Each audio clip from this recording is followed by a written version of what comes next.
moi j'y vais.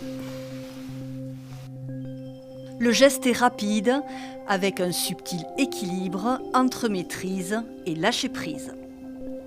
Encre, eau, couleurs qui se diluent, l'œuvre prend vie. Un moment de grâce dans l'atelier de Françoise Petrovitch. Je sais que je veux que le rouge aille un peu comme une blessure, comme ça, se file sur le plumage. Ce que j'aime dans la vie, c'est sa rapidité d'exécution. C'est-à-dire qu'il y a une énergie propre à l'eau. C'est une technique extrêmement liquide. C'est comme un cours d'eau. Il a sa propre vie. Des lavis d'encre sur papier, accompagnés d'huile sur toile, exposés au musée de la vie romantique. Françoise Petrovitch a investi les lieux, planté une de ses sculptures dans le jardin et s'est immiscée dans les collections permanentes avec de nouvelles œuvres créées spécialement pour le musée. Quand j'ai investi la maison en décidant qu'il y avait le rose, allait être le fil rose finalement de mon parcours plastique. Couleur pop et traits d'humour qui tranchent radicalement avec le romantisme sombre et mélancolique du 19e. Dans la maison du peintre Ary Scheffer, où se réunissaient Frédéric Chopin, Georges Sand ou Eugène Delacroix, l'artiste revisite les grandes icônes romantiques.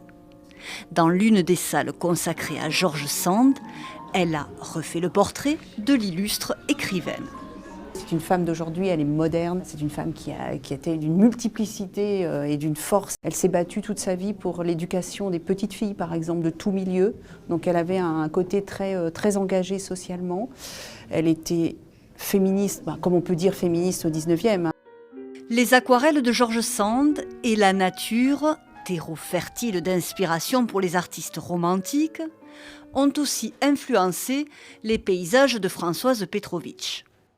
Le paysage, c'est le moment de sublimer finalement la nature. C'est la nature qui devient immense, il y a la question du sublime aussi. Donc, pour moi, qui traitait finalement assez peu le paysage, j'ai trouvé que c'était intéressant de m'y glisser un peu plus.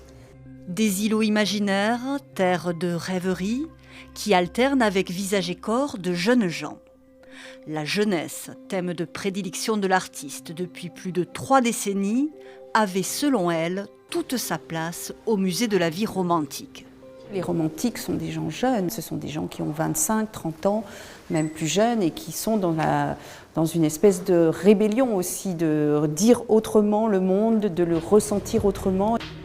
Des adolescents au regard perdu ou tournés vers un ailleurs, songeurs, perplexes ou inquiets, des êtres en questionnement permanent et en quête d'absolu, des romantiques version 21e siècle qui font écho à ces artistes du 19e, peintres, musiciens, écrivains, fougueux et révoltés, qui s'inspiraient mutuellement et luttaient contre le classicisme de l'époque.